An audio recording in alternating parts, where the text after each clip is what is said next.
Rekan-rekan semua, mungkin webinar siang hari ini akan segera kita mulai. Itu bisa di-on-kan kameranya bagi yang bisa, namun bagi yang tidak bisa juga tidak apa-apa.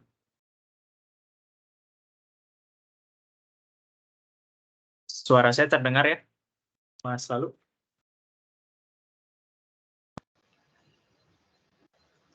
Iya, terdengar, Mas. Oke. Baik, mungkin segera kita mulai. Assalamualaikum warahmatullahi wabarakatuh, dan selamat siang rekan-rekan semua.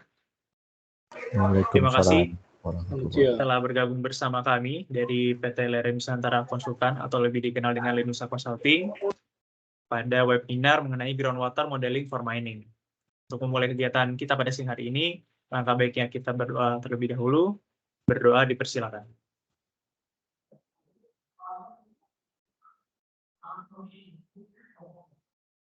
Berdoa selesai.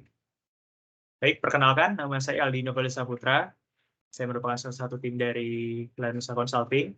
Dan sini juga bergabung bersama saya ada Pak Lalu, yang nantinya selaku pembicara pada siang hari ini. Lalu ada Pak Gilang Firmanda selaku Managing Director, dan Pak Daniel selaku tim dari marketing. Pada siang hari ini kita akan membahas webinar mengenai groundwater modeling for mining. Untuk itu, sedikit saya jelaskan bahwa selama bulan Februari ini, Lenusa sendiri akan mengadakan berbagai macam training, baik itu training secara online maupun offline. Start kita yang paling pertama yaitu pada tanggal 7 sampai dengan 8 yang telah dilaksanakan merupakan training online tertutup, yaitu bersama Daro Balangan.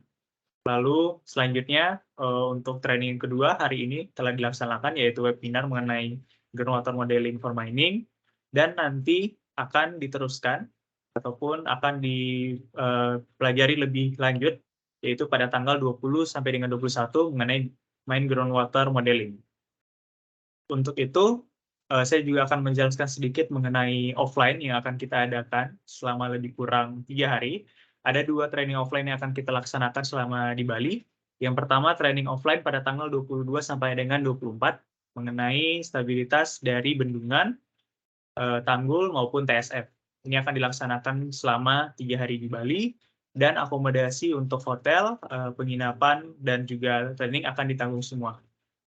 Lalu kita juga mempunyai training offline lainnya, masih sama dilakukan di Bali, tanggal 27 sampai dengan 1 Maret, itu sekitar 3 hari juga. Ini membahas mengenai geoteknik timbunan. Ini akan ditanggung juga untuk penginapan selama lebih kurang 4 hari. Untuk lebih lengkapnya, nanti rekan-rekan dapat melihat melalui sosial media kami, ada di Instagram, yaitu di lenusa.consulting maupun di LinkedIn kami. Seperti saya jelaskan yang tadi, bahwa webinar kali ini adalah merupakan suatu pembuka atau pengenalan kepada rekan-rekan semua untuk menuju kepada online training yang akan membahas lebih detail lagi mengenai Introduction to Groundwater Flow Modeling, yang akan langsung dibawakan oleh Pak Lalu pada tanggal 20 sampai dengan 21 secara online pada pukul 9 WIB sampai dengan 16 WIB. Nah, untuk harganya sendiri, sebagai bocoran bahwa kami akan membuka harga 3 juta untuk harga awalnya, tetapi jika rekan-rekan mendaftar lebih awal atau early bird, akan mendapatkan potongan 1 juta, yaitu menjadi 2.500.000. Dan untuk 10 orang pertama yang mendaftar akan mendapatkan kupon ataupun diskon menggunakan kupon di bawah sini. Bisa dilihat, diskon tersebut akan mendapatkan 1 juta setiap 10 orang pertama. Jadi training tersebut akan kita bayar sebesar 1,5 juta atau 1.500.000. Nah, untuk lebih lengkapnya rekan-rekan bisa langsung dapat mengunjungi link berikut ataupun bisa langsung DM maupun link yang sudah tertera di Instagram kami. Baik, sedikit saya jelaskan mengenai profil dari pembicara pada siang hari ini. Beliau merupakan Pak Lalu Alia Tirangga Aji Buana, merupakan seorang hidrogeologis dan disanalisis. Berikut ini adalah beberapa pengalaman beliau. Beliau pernah menjadi groundwater modeling assistant di Kementerian PUPR di Yogyakarta, lalu pernah menjadi groundwater modeling trainer di PT Barinto Ekatama, lalu juga mengerjakan beberapa proyek hidrogeologis, yaitu seperti di Dinas SDM Provinsi Jawa Tengah, yaitu tepatnya di Semarang, lalu juga di CV Reka Intisarana di Pemalang, dan terakhir beliau sebagai spesialis di Dinas Perumahan dan Pemukiman Loteng di Lombok Tengah. Untuk background dari edukasi dan sertifikat beliau sendiri, beliau merupakan lulusan Sarjana Teknik Geologi dan juga Magister Teknik Geologi dari Universitas Gadjah Mada. Beliau pernah mengikuti beberapa macam pelatihan seperti pelatihan Excel oleh DCI Lab tahun 2022, lalu juga dasar-dasar QGIS, lalu penggunaan teknologi drone tingkat lanjut di Papua oleh Papua Mapping Center, lalu juga ada teknologi drone tingkat dasar oleh Papua Mapping Center 2020, lalu ada QGIS oleh Geosoftware Community tahun 2020, lalu beliau juga pernah mengikuti pelatihan sistem informasi geografis tingkat dasar oleh Maperindo tahun 2020, dan yang terakhir beliau pernah mengikuti kompetensi pertambangan Mine Plan dan Desain oleh PT Genta Nusa Arsana tahun 2019. Selanjutnya, di sini akan saya jelaskan sedikit mengenai rules dan disclaimer pada webinar pada siang hari ini. Yang pertama, peserta diharapkan untuk menyalakan video selama webinar berlangsung jika memungkinkan. Lalu yang kedua, peserta dapat mengajukan pertanyaan, tetapi disarankan untuk mengajukan setelah materi berakhir dan dapat menuliskannya di kolom chat. Dan yang terakhir, peserta diharapkan mengisi form yang akan kami kirimkan linknya, dan form itu bertujuan untuk pendataan sertifikat. Mungkin berikut penjelasan awal mengenai webinar kali ini. Selanjutnya webinar ini akan dibawakan langsung oleh Pak Lalu. Kepada Pak Lalu, waktu dan tempat saya persilakan.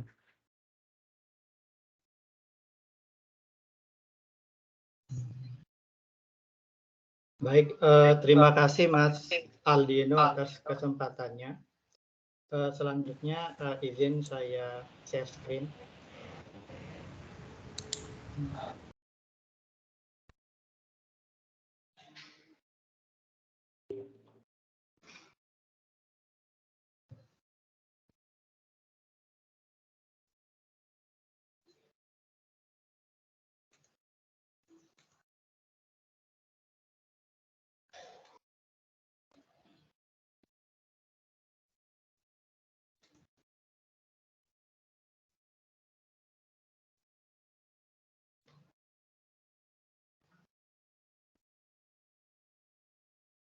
Permisi, apakah slide saya kelihatan? Sudah, Mas. Sudah kelihatan. Sudah terlihat. Oh, iya.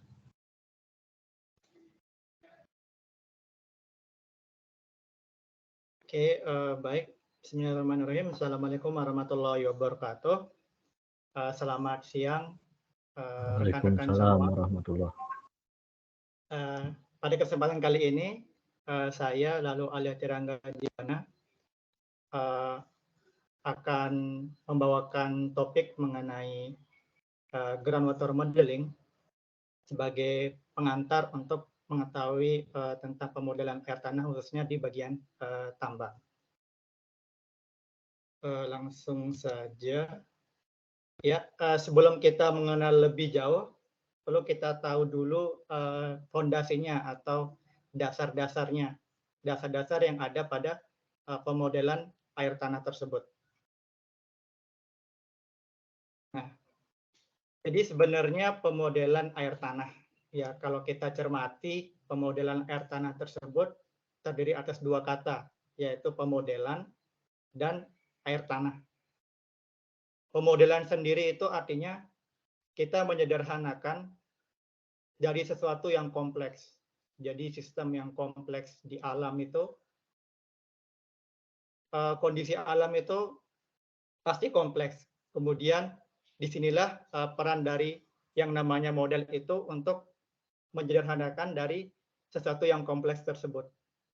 Sedangkan air tanah sendiri adalah air yang dijumpai pada zona jenuh air. Nah, kalau kita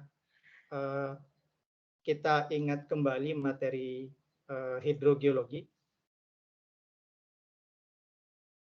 jika ini adalah lapisan permukaan tanah, kemudian di sini kita memiliki muka air tanah, maka yang disebut zona jenuh air adalah dari muka air tanah tersebut hingga ke bawah. Ini yang dinamakan zona jenuh air. Sedangkan lapisan yang di atasnya, yang tidak jenuh air, ini adalah zona unsaturated atau zona tidak jenuh air. Artinya dari zona jenuh air adalah bahwa lapisan tersebut terisi 100% oleh air. Jadi yang di bagian sini itu terisi 100% oleh air, sehingga dikatakan zona jenuh air. Nah, jika kita gabungkan dua kata tersebut, maka secara sederhana, arti dari pemodelan air tanah adalah proses simplifikasi atau representasi dari sesuatu sistem air tanah yang kompleks di alam. Jadi kondisi air tanah yang di alam yang begitu rumit, kompleks sekali, kemudian disimplifikasi, disederhanakan, sehingga terciptalah model air tanah atau groundwater modeling. Jadi sederhananya seperti itu konsep terminologi dari pemodelan air tanah atau groundwater modeling.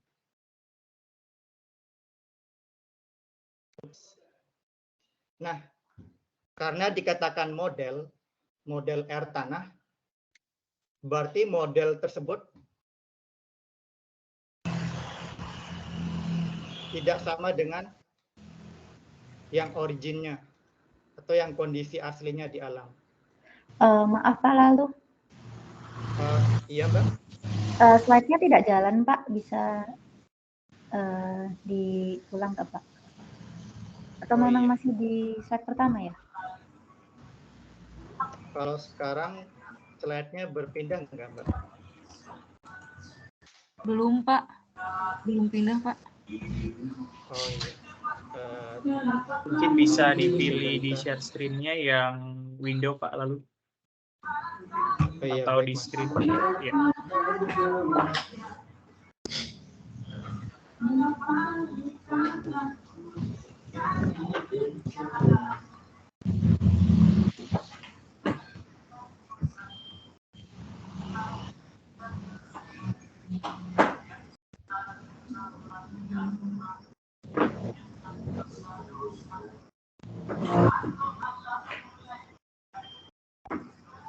Apakah sekarang kelihatan?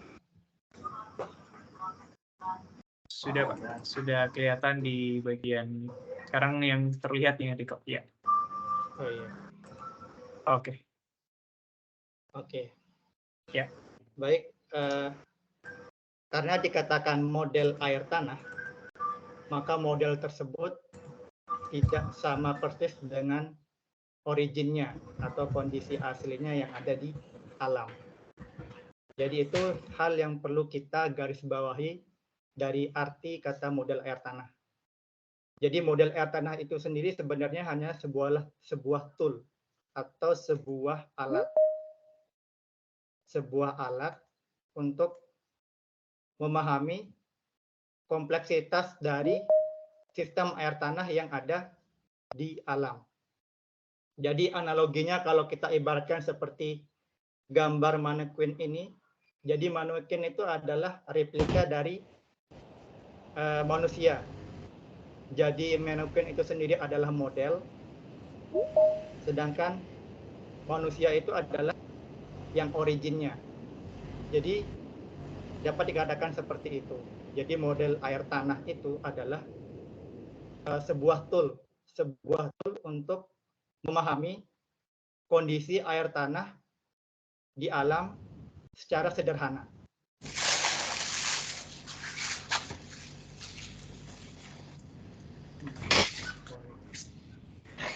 Namun jika itu hanyalah sebuah tools atau sebuah alat, tapi itu model air tanah itu memiliki manfaat yang sangat luar biasa. Kenapa dapat dikatakan demikian? Karena model air tanah tersebut itu aplikasinya itu sangat luas dalam skop pekerjaan yang kaitannya dengan keteknikan terutama. Baik dalam kegiatan mining industry, kemudian di bagian konstruksi juga, di bagian environmental juga. Seperti contohnya pada pekerjaan di mining industry. Jadi kita bisa menyelesaikan berbagai permasalahan air tanah yang ada pada ketika dilakukan operasi pertambangan atau hingga ketika tambang tersebut ditutup atau mine closure. Kemudian yang kedua yaitu pada aspek pada skop industri konstruksi. Dalam industri konstruksi tersebut, terutama ketika membuat gedung-gedung yang pencakar langit atau gedung-gedung yang tinggi, pasti fondasinya itu harus memiliki fondasi yang sangat dalam. Dan fondasi yang sangat dalam itu pasti akan rentan terkena dengan air tanah. Di mana dalam pembuatan gedung atau bangunan, air tanah itu menjadi salah satu hal yang dihindarkan karena dapat menyebabkan berkurangnya daya dukung tanah sehingga fondasi dari bangunan tersebut berkurang kekuatannya. Nah, di sini letak perannya dari model air tanah. Sebagai contoh yaitu dengan model air tanah kita bisa memilih skenario dewatering yang paling efisien. Yang paling efisien ini dalam hal baik dalam hal teknis maupun dalam hal segi cost. Kaitannya dengan berapa jumlah pumping well yang dibutuhkan, yang paling efisiennya jumlahnya berapa, kemudian debit pemompaannya juga yang paling efisien itu berapa. Sehingga manfaatnya luar biasa model air tanah ini dalam berbagai aspek. Yang ketiga kemudian dari aspek environmental, dari aspek lingkungan. Di sini dengan model air tanah kita bisa melakukan remediasi, yaitu melakukan remediasi ketika suatu daerah itu telah terkontaminasi dengan berbagai zat-zat pencemar yang ada di tanah tersebut. Dan masih banyak lagi manfaat yang dimiliki oleh model air tanah. Jadi menurut saya menjadi satu hal yang tidak rugi jika kita belajar pemodelan air tanah. Nah, jika berbicara dengan model air tanah, itu sebenarnya ada berbagai macamnya. Jadi model air tanah itu secara umum, pertama, kita bisa mensimulasikan aliran dari air tanah tersebut.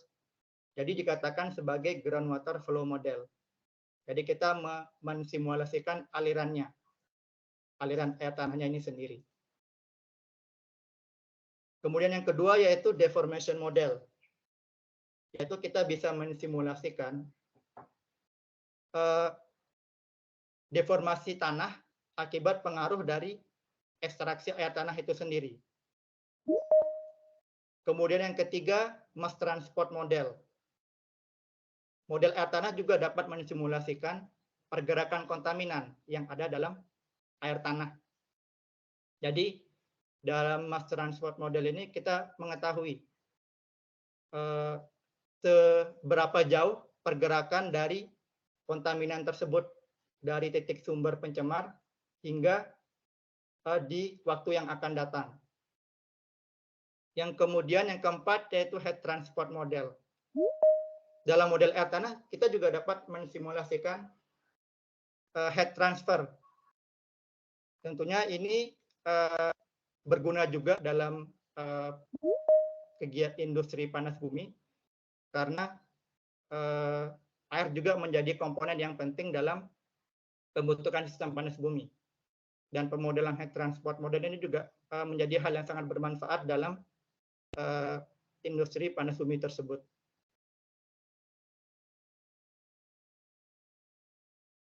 Seperti yang saya katakan sebelumnya bahwa model itu hanyalah sebuah replika, sebuah tool. Jadi yang namanya replika itu 100% tidak sama dengan kondisi yang sebenarnya di alam. Oleh karena itu, model itu memiliki beberapa batasan. Yang pertama yaitu non-uniqueness. Non-uniqueness ini artinya bahwa ketika kita melakukan pemodelan air tanah, itu ada berbagai skenario data input yang kita lakukan. Jadi kita mempunyai berbagai macam data input dan kita mencoba melakukan proses kalibrasi di sini hingga dilakukan simulasi.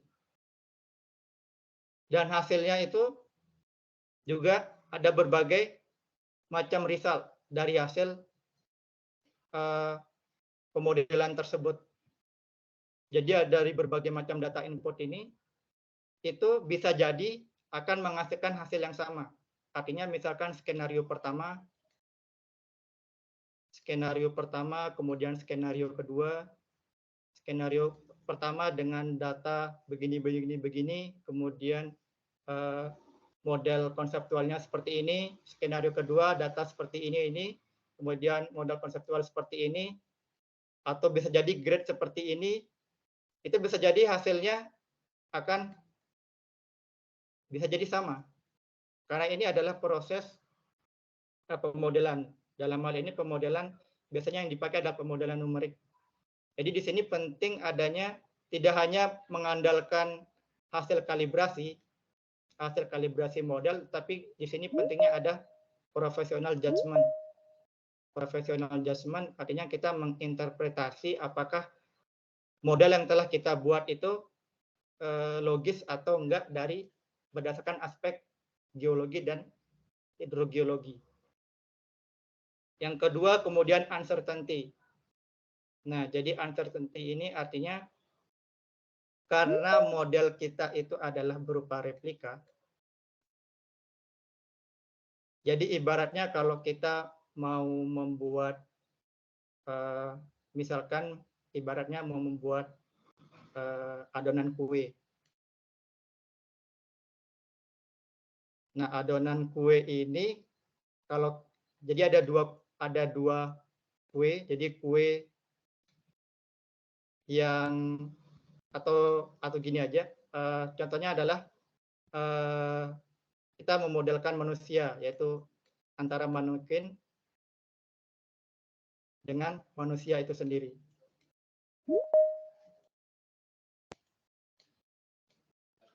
Nah, kalau kita lihat dari sudut, jadi kalau kita melihat analogi ini, jadi manusia ini ibaratnya adalah kondisi alam yang sebenarnya. Sedangkan mannequin ini ibaratnya adalah model replika dari manusia.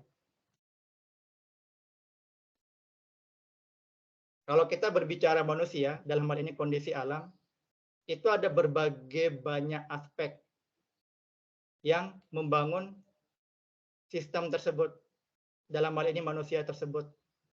Mulai dari organ tubuhnya lah, atau dari bentuk wajahnya, dan lain sebagainya. Begitu kompleks. Sedangkan mannequin ini adalah replikanya. Jadi hanya aspek-aspek tertentu yang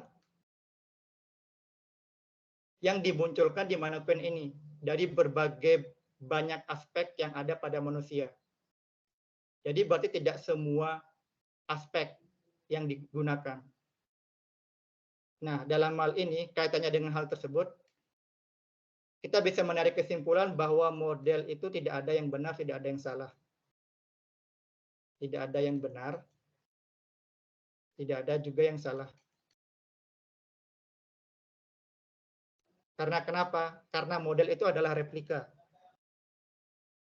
Representasi dari kondisi alam yang kompleks. Kita hanya bisa menjustifikasi model tersebut, apakah model itu mendekati kondisi yang sebenarnya di lapangan, atau malah semakin menjauhi kondisi yang sebenarnya ada di lapangan. Jadi hanya dua pilihan tersebut, apakah semakin dekat atau semakin jauh. Tolak ukurnya itu, nah balik lagi, dari parameter yang dipakai, aspek yang dipakai. Dalam hal ini data, kita berbicara data yang dipakai. Semakin banyak input data yang kita masukkan ke dalam model, tentunya hasilnya itu akan semakin mendekati kondisi yang sebenarnya di lapangan. Kalau datanya semakin banyak, artinya asumsi-asumsi yang kita gunakan di dalam model itu semakin sedikit. Kalau asumsi yang digunakan semakin sedikit, data input yang kita gunakan semakin banyak, uncertainty yang ada pada model kita itu persentasenya semakin rendah. Namun sebaliknya, jika data input yang kita miliki dalam model kita itu begitu sedikit, tentunya banyak asumsi yang kita gunakan dalam model kita tersebut. Akhirnya, persentase uncertainty dalam model kita itu semakin besar. Nah, dalam aplikasinya, uncertainty itu direpresentasikan dengan nilai tadi, nilai RMS, root mean square, persentase error dari model kita. Itu biasanya rules yang biasanya menjadi standar itu jika RMS kita semakin kecil, ya kurang lebih di bawah 5%, dapat dikatakan model kita itu semakin bagus. Tapi kalau RMS model kita itu gede-gede, nah itu bisa jadi model kita itu semakin menjauhi kondisi yang sebenarnya di lapangan. Jadi itu adalah batasan dari model kita. Jadi dalam hal ini sangat penting input data input yang kita miliki. Dan bagaimana kita menggunakan data tersebut untuk mensimulasikan model kita.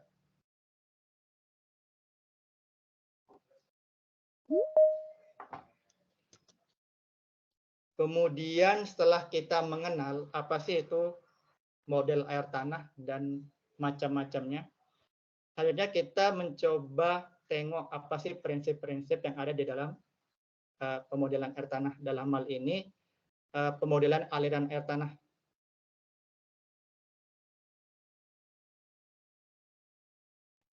Prinsip dari pemodelan aliran air tanah itu secara sederhana dapat kita lihat pada skema di bawah ini. Jadi ibarat kata pemodelan aliran air tanah itu terdiri atas dua komponen. Jadi ibaratnya kayak ibarat manusia tadi. Jadi manusia terdiri atas bones, tulang, kemudian skin and meat, kulit dan dagingnya. Nah, bones ini apa di dalam model aliran air tanah? Dalam hal ini model aliran air tanah ya. Bones ini adalah mathematical equation, yaitu persamaan-persamaan matematika yang diaplikasikan di dalam model air tanah.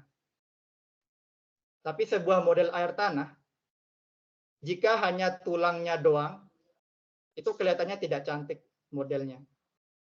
Maka dari itu perlu adanya skin and meat, isi daging dan kulit ibarat kata. Jadi kulit dan daging ini dalam model air tanah itu adalah model konseptual. Model konseptual dari sistem air tanah yang akan kita teliti. Jadi secara umum, dua komponen penting yang ada dalam model aliran air tanah, yaitu kita harus tahu persamaan matematika dari aliran air tanah tersebut sendiri. Yang kedua, yaitu model konseptual. Model konseptual dari sistem air tanah tersebut. Nah, kalau kita berbicara model konseptual, jadi sini kita mencoba mengupas yang bagian model konseptualnya ini.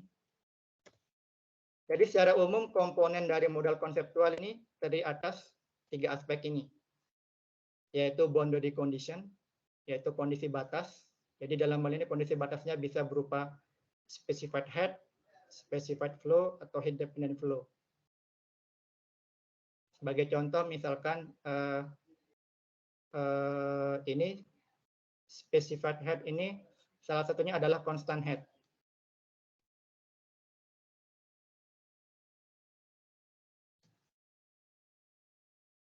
Constant head itu artinya elevasi muka air tanah atau muka air piezometrik. Konstan artinya tetap. Artinya constant head ini muka air tanahnya konstan dalam variabel waktu. Apa contohnya? Contohnya adalah muka air laut. Ada di sini kita menganggap bahwa elevasi muka air laut itu adalah muka air yang konstan sepanjang waktu. Atau bisa jadi rawa atau danau. Jika rawa dan danau tersebut memiliki elevasi muka air yang konstan sepanjang waktu, kita bisa menariknya sebagai batas constant head atau muka air tanah tetap. Kemudian specified flow. Specified flow ini salah satunya contohnya adalah zero flow boundary atau no flow.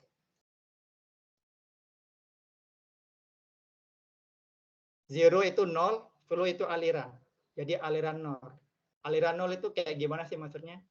Jadi tidak ada aliran air tanah di kondisi batas tersebut.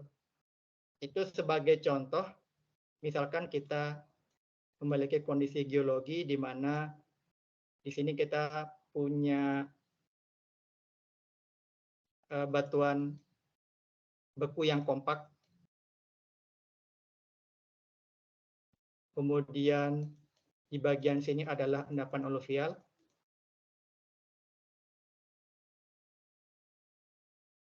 Jadi endapan aluvial ini memiliki kemampuan untuk menyimpan dan mengalirkan air tanah. Dalam hal ini sebagai aquifer, wadahnya air tanah. Ibarat kayak baskom. Nah, itu si baskomnya itu adalah si aquifernya ini. Sedangkan si batuan beku yang kompak ini, karena dia bersifat kompak, tidak memiliki porositas dan permeabilitas atau konduktivitas hidrolika, dia tidak memiliki kemampuan menyimpan tidak bisa, mengalirkan juga tidak bisa. Sehingga istilahnya dalam hidrogeologi itu aquifug. Nah, dalam kondisi ini, kita bisa menarik batas zero flow boundary di bagian sini. Ini adalah batas zero flow boundary. Nah, sebagai contohnya seperti itu. Kemudian ada head dependent flow.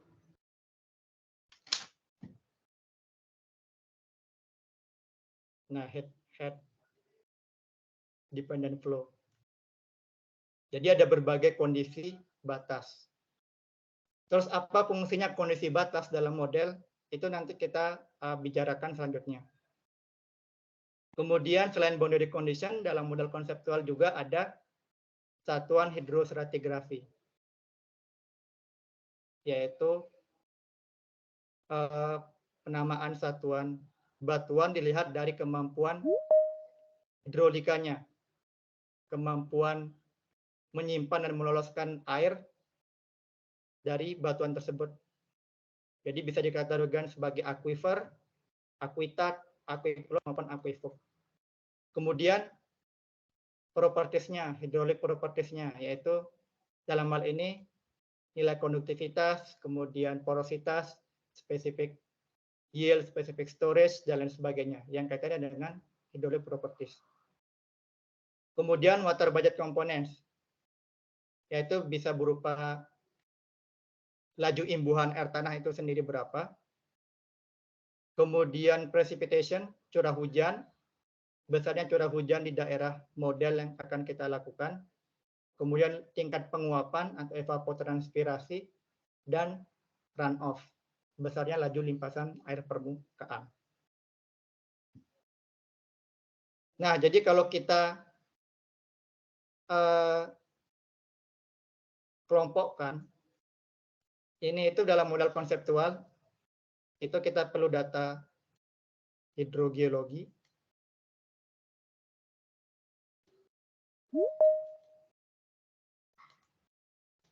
geologi, sama hidrologinya.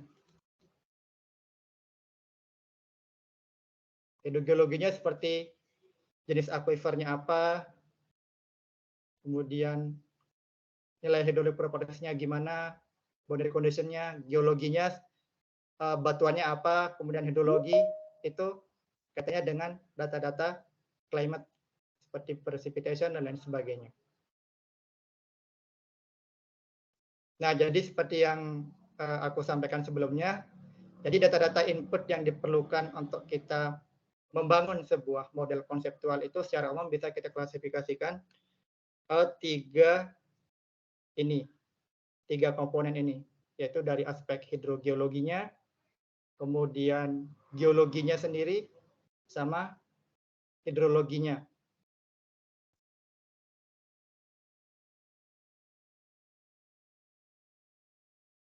Nah, ini adalah salah satu contoh model konseptual. Jadi seperti yang dikatakan sebelumnya, jika model konseptual itu dibangun dari secara umum tiga komponen, yaitu dari aspek geologinya, kemudian hidrogeologinya, dan hidrologinya. Jadi di sini bisa kita lihat jenis satuan-satuan hidrostratigrafi yang ada di daerah model kita itu apa saja. Kemudian kita bisa melihat kondisi batas atau boundary condition dari model kita. Ada apa saja di sana? Sebagai contoh, yang ini adalah satuan aquifug yang berwarna coklat ini. Berarti bahwa satuan batuan di sini itu tidak memiliki kemampuan untuk menyimpan dan mengalirkan air. Sehingga di batas tepi dari satuan tersebut bisa kita tarik sebagai batas zero flow atau batas aliran nol. Kemudian di sini kita juga memiliki batas constant head di bagian utara dan selatan. Kemudian kita memiliki batas sungai sebagai river boundary di sini. Jadi kalau kita lihat aspek dari boundary condition-nya ada, kemudian kita ada aspek dari hidrostratigrafi unitnya juga ada, kemudian begitu juga dengan hydraulic properties-nya. Kemudian kita juga punya water budget komponennya berupa data curah hujan, kemudian laju evapotranspirasi, kemudian laju runoff-nya, serta laju recharge-nya.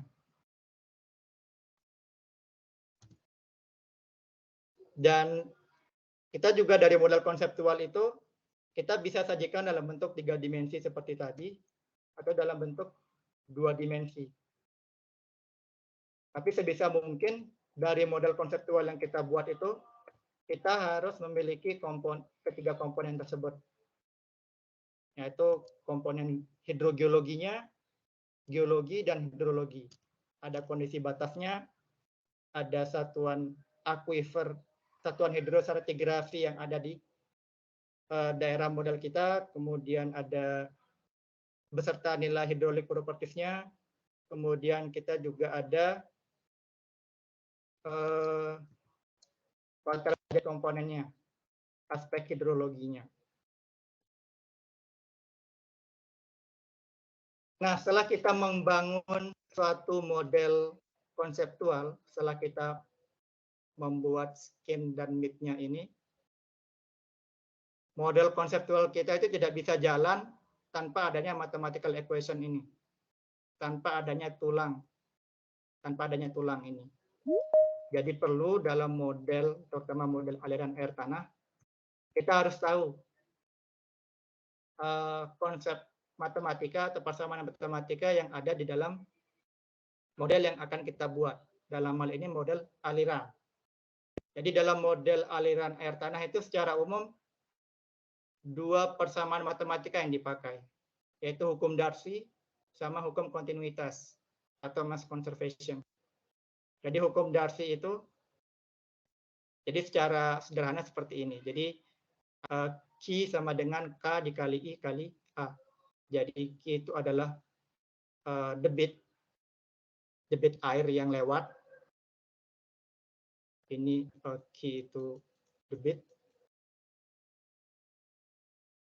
Kemudian K itu adalah hidrolik propertiesnya, konduktivitas hidrolika.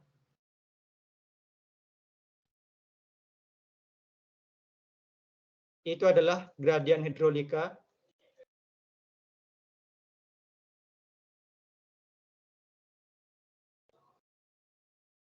Dan A, luas penampang.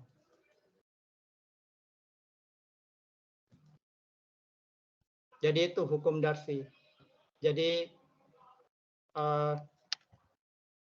hukum yang diaplikasikan dalam aliran air tanah. Kemudian yang kedua yaitu persamaan kontinuitas atau konservasi massa. Jadi konservasi massa, yang namanya konservasi massa, konservasi artinya dia akan tetap, akan balance apapun kondisinya. Kemudian mass itu adalah massa. Massa dalam hal ini adalah objeknya adalah air tanah itu sendiri. Jadi secara umum konservasi massa, mohon maaf sebelumnya karena lagi azan, kita tunggu azan dulu ya.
Oke, kita mulai.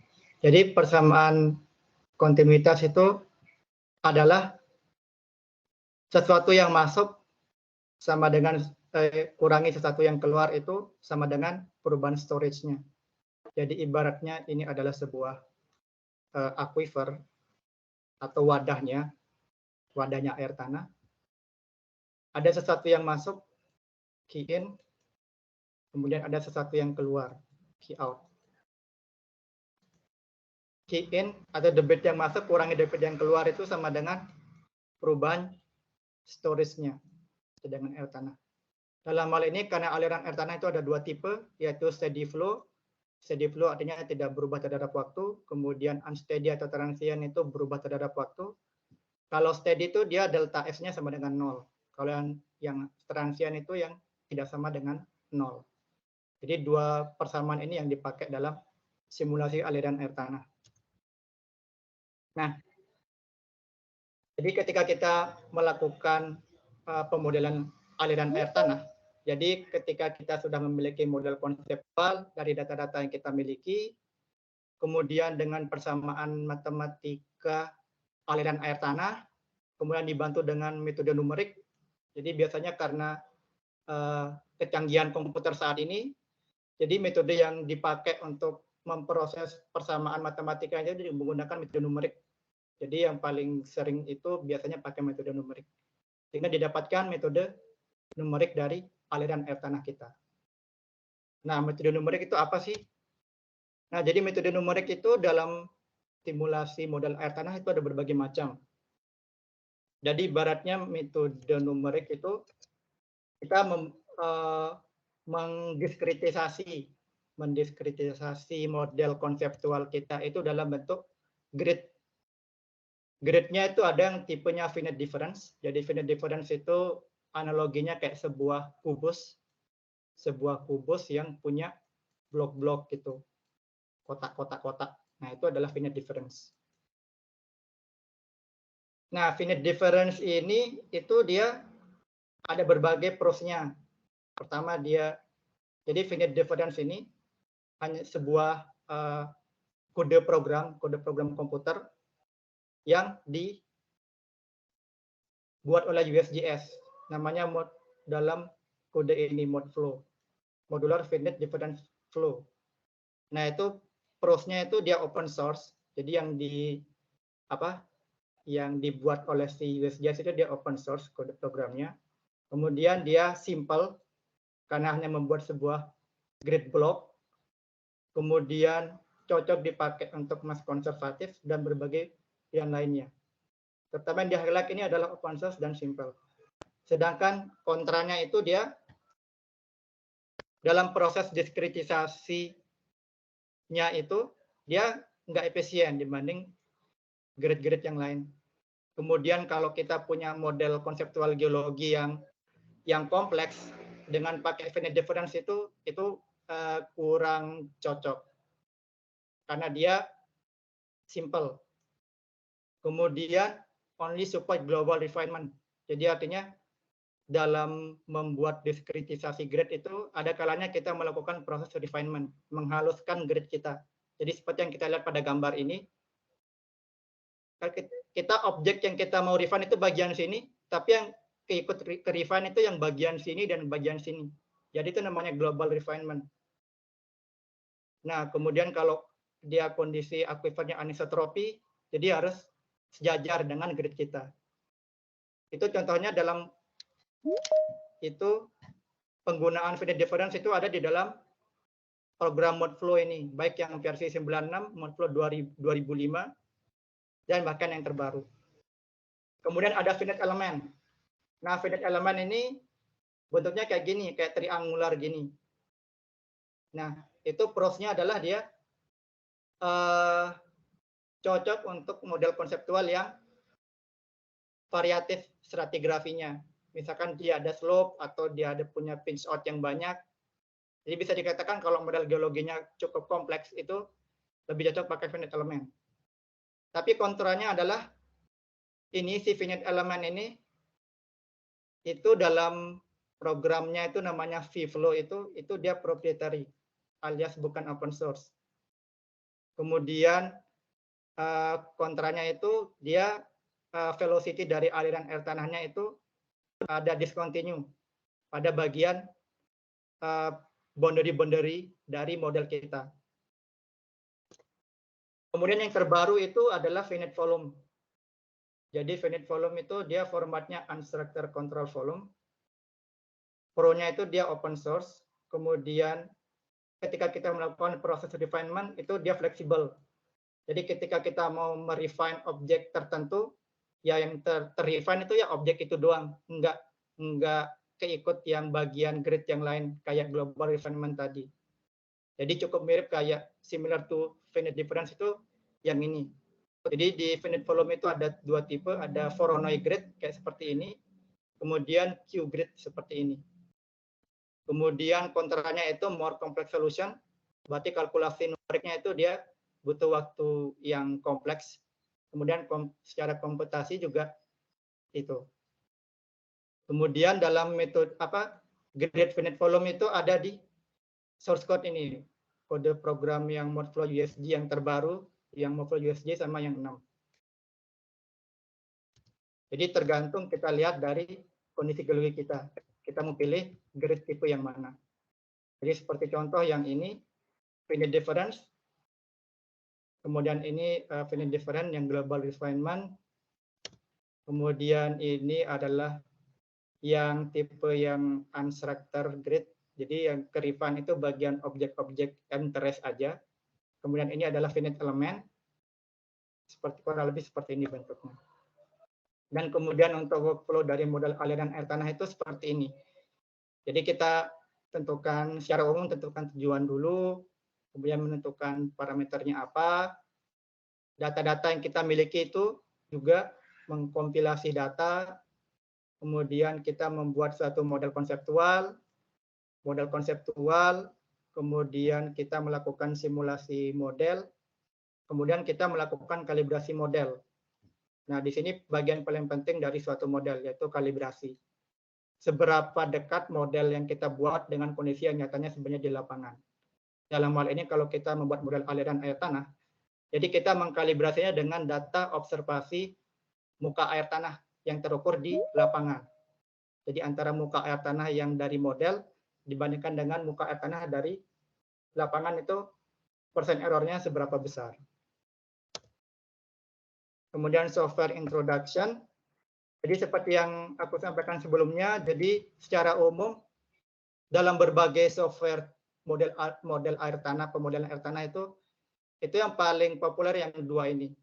Jadi yang Modflow, Modular Finite Difference Flow Model, sama vFlow, Finite Element Subsurface Flow. Jadi yang seperti yang dijelaskan sebelumnya. Jadi sebuah kode komputer gitu. Nah, tapi yang untuk sekarang itu ada beberapa software yang sudah ditampilkan dalam model interface gitu, interface yang friendly user. Jadinya yang bisa dipakai untuk pengguna-pengguna. Jadi seperti Visual Modflow, baik yang klasik maupun flex. Kemudian ada vFlow, kemudian ada model Muse, GMS dari Aquaevo dan lain sebagainya. Nah, kemudian dalam hal ini aku mencoba demo dari pemodelan air tanah menggunakan Visual Modflow Flex dalam hal ini. Jadi izin ganti screen.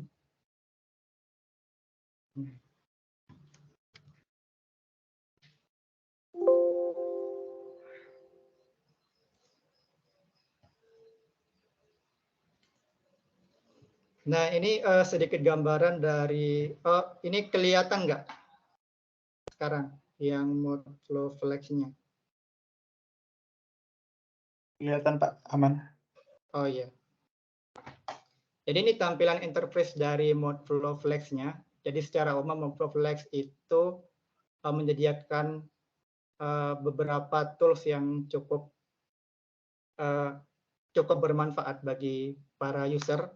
Jadi pertama di sini kita bisa mendefine atau membangun suatu model konseptual.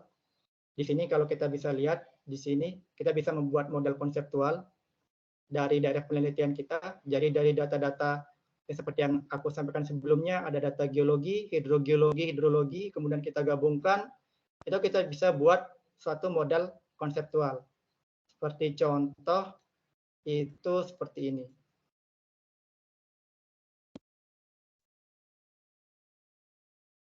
Nah, seperti ini.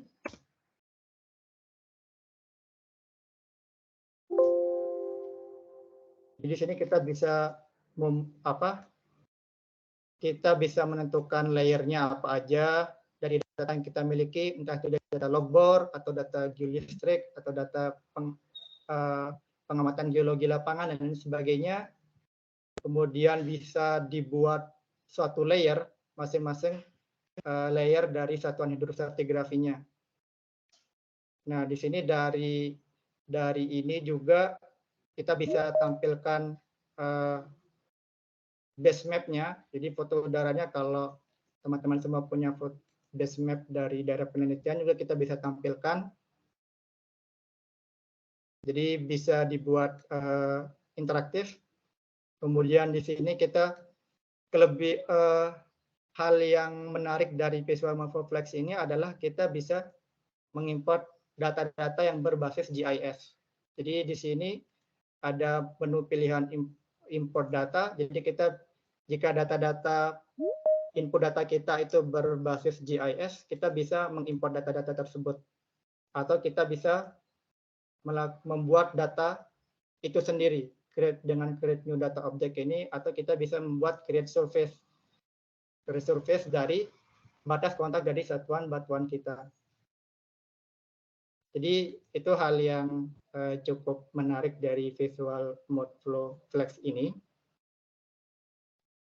Kemudian di sini juga setelah kita membuat suatu model konseptual juga kita bisa menentukan grid-nya.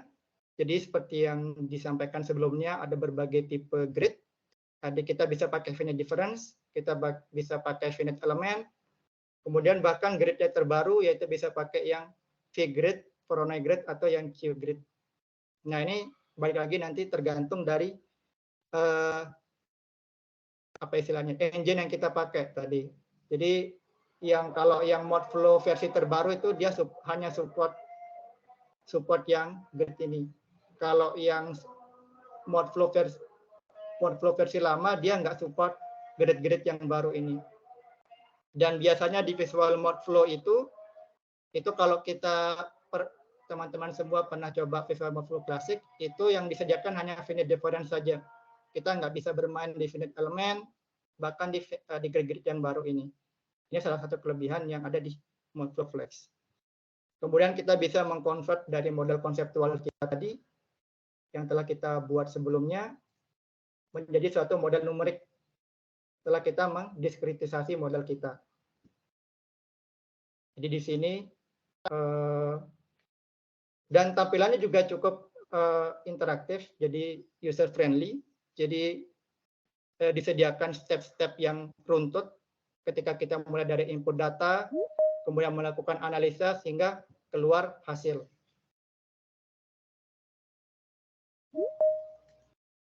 Sini misalkan kita bisa melihat hasilnya.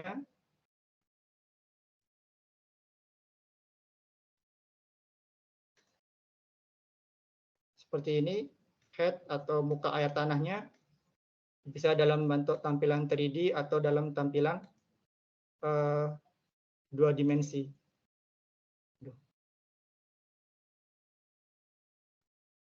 Nah, ini 2 dimensi atau 3 dimensi. Dan ini kita bisa juga overlay, kita bisa mengcustom data head ini bisa dalam bentuk kontur atau dalam bentuk raster seperti ini. Misalkan ini 3D.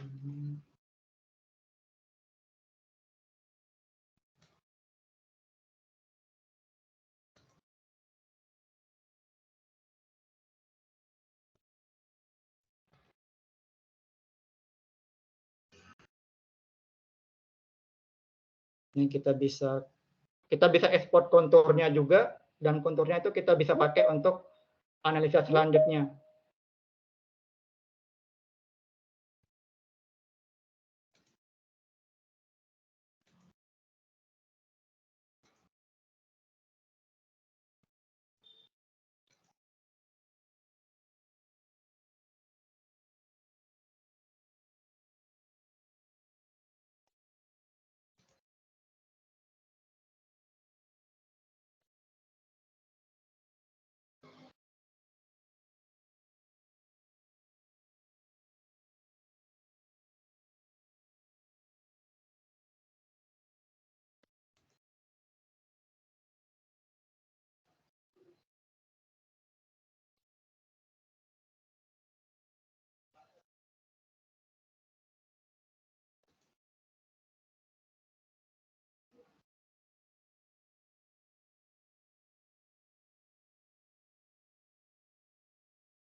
Ini bisa kita kontur yang telah kita ekspor itu bisa kita tampilkan dalam bentuk 3D kembali. Jadi seperti ini. Kemudian kita overlay dengan zone yang kita pernah buat sebelumnya. Oh, ini muka air tanahnya.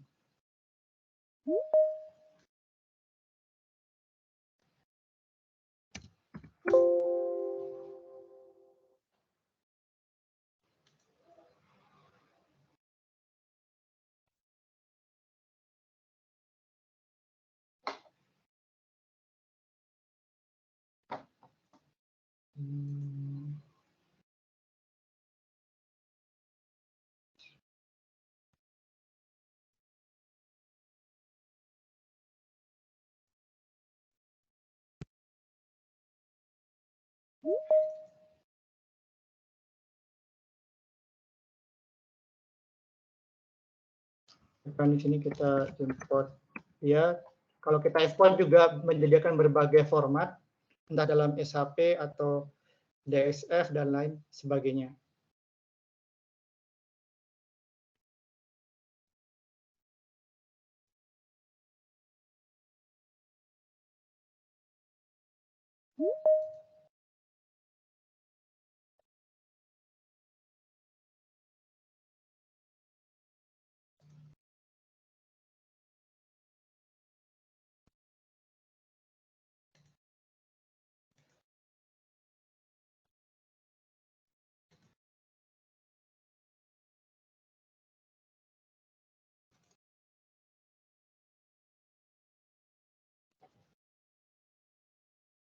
Kan seperti ini. Kemudian kita bisa overlay dengan model konseptual kita.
Ya, nah, seperti ini.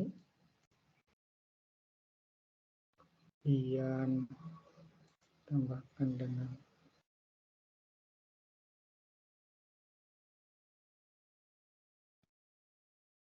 jadi seperti ini. Jadi memang ada berbagai macam pilihan interaktif yang bisa kita lakukan di Morphoflex ini. Jadi untuk demonya kurang lebih seperti itu, Mas Aldino. Selanjutnya saya kembalikan ke Mas Aldino kembali. Terima kasih. Baik, terima kasih Pak Lalu atas penyampaiannya. Selanjutnya mungkin sesi Q&A. Jika ada rekan-rekan yang ingin tanya, mungkin 3 pertanyaan boleh atau 5 dari rekan-rekan ada yang ingin ditanyakan dan diskusikan sebelum webinar ini kita tutup.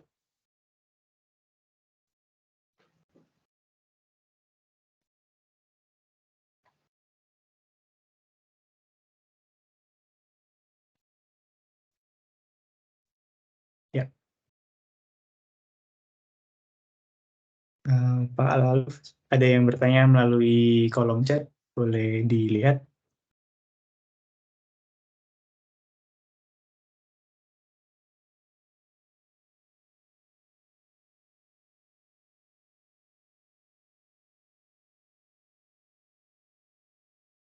Mohon maaf Pak, masih di mute sepertinya. Iya, oke. Dari Mas Budianto. Selamat siang juga Mas Budianto. Izin bertanya, apakah di Visual Morphoflex memungkinkan untuk memodelkan intrusi batuan? Sepertinya Visual Morphoflex ini hanya bisa layer base ya. Terima kasih sebelumnya. Baik, terima kasih atas pertanyaannya Mas Budianto. Untuk modelkan intrusi batuan itu sangat bisa Mas. Jadi di Morphoflex ini itu kan ada kalau kita, ada pilihan untuk membuat model konseptual. Nah, jadi sekalian tak izin share screen juga ya.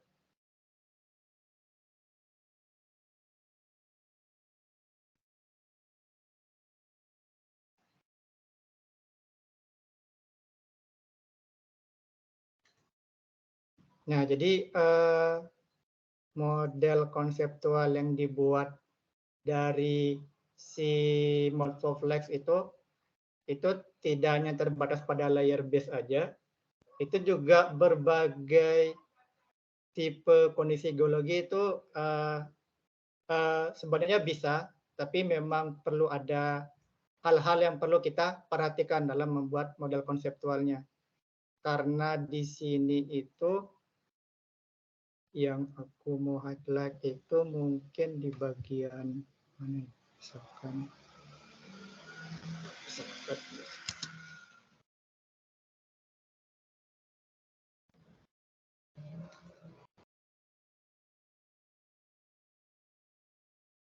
mungkin di sini.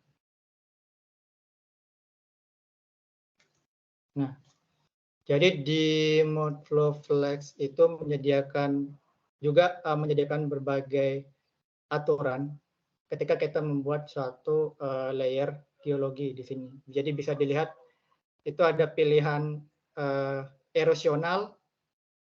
Kalau tipe batas surface-nya itu berupa batas erosional seperti ini. Jadi yang bagian bawahnya akan truncated alias kepotong. Kemudian kalau dia base itu juga yang bagian atasnya juga kalau yang base itu kebalikannya dari erosional, jadi yang surface yang atas itu yang kepotong. Kemudian kalau ada discontinuity di model geologi kita itu bisa juga kita atur. Jadi yang surface atas sama bawah itu kepotong. Kemudian kalau conformable itu ya seperti lapisan conformity gitu dalam geologi. Jadi dia terbentuk secara conform. Jadi bisa mainnya nanti di bagian sininya Mas nanti. Jadi yang paling penting sih dari data data geologinya, geologi permukaan maupun bawah permukaan. Jadi di sini ada kalau surface-nya itu sudah disiapkan, misalkan seperti ini itu. Nah, itu bisa kita buat menjadi suatu lapisan dari surface geologi alias batas-batas kontak dari semua lapisannya. Kalau ini kebetulan karena dia layer base jadi seperti ini. Tapi nanti kalau di kondisi geologi yang kompleks itu juga nanti akan kayak kepotong dan lain sebagainya, tergantung dari ininya, rule yang dipakai tadi. Tapi memang cukup ini sih, cukup effort memang kalau mau buat model yang cukup kompleks seperti itu kan, karena melihat kita harus membuat surface-nya dulu biar gimana sih surface-nya itu nanti ketika di-generate jadi layer itu dengan rules yang tadi itu bisa kebentuk suatu model intrusi gitu, Mas. Jadi kurang lebih seperti itu, Mas Budianto. Terima kasih. Mungkin ada dari peserta yang lain ingin bertanya atau ingin mendiskusikan suatu hal, dipersilakan.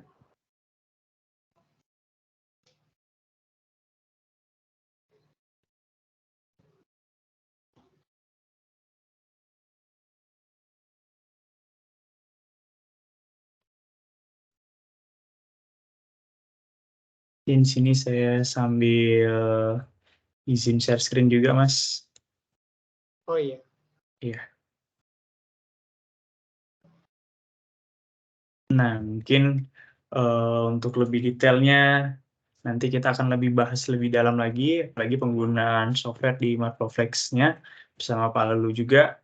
Ini trainingnya akan dilaksanakan tanggal 20 sampai dengan 21 Februari, itu 2 hari. Itu start dari jam 9 sampai jam 4 sore atau jam 16 WIB. Nah, untuk sekedar informasi bahwa harga normalnya nanti kita tawarkan tuh berkisar 3.500.000, tapi untuk saat ini kita masih menawarkan harga early bird itu di harga 2.500.000, dan untuk 10 orang pertama yang mendaftar akan mendapatkan kode diskon dengan maksimal diskon itu 1 juta.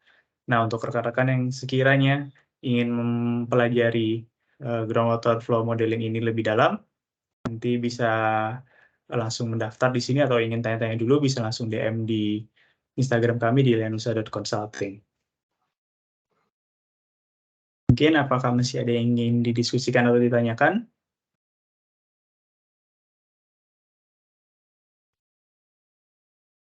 Kalau tidak ada lagi, mungkin webinar ini akan kita tutup. Yang terakhir untuk sesi foto bersama, diharapkan rekan-rekan yang bisa mengaktifkan kameranya untuk diaktifkan. Kita foto bersama dulu untuk di webinar kali ini.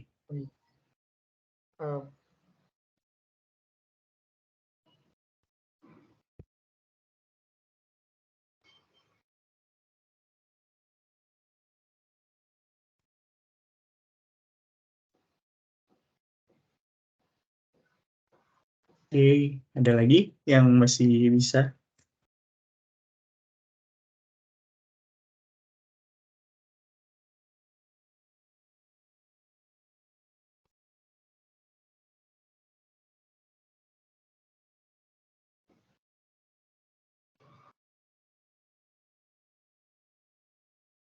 Oke, ya, kita foto. 1, 2, 3. Oke, ditahan sebentar. Sekali lagi. 1, 2, 3. Oke. Baik, terima kasih banyak kepada Mas Lalu yang sudah menjelaskan introduction mengenai groundwater modeling. Semoga apa yang disampaikan bermanfaat bagi rekan-rekan yang mengikutinya, dan terima kasih kepada peserta yang telah menyempatkan waktu pada siang hari ini, dan semoga apa yang telah disampaikan bermanfaat. Dan untuk lebih detailnya, seperti yang saya sampaikan tadi, kita ada training online pada tanggal 20 sampai dengan 21 Februari. Jika ada yang ingin ditanyakan, bisa langsung kontak ke tim marketing kita di Mas Daniel ataupun melalui Instagram kita di lenusa.consulting. Terima kasih banyak. Wabillahi taufiq wal hidayah. Wassalamualaikum warahmatullahi wabarakatuh. Selamat sore. Waalaikumsalam warahmatullahi wabarakatuh. Terima kasih, Mas.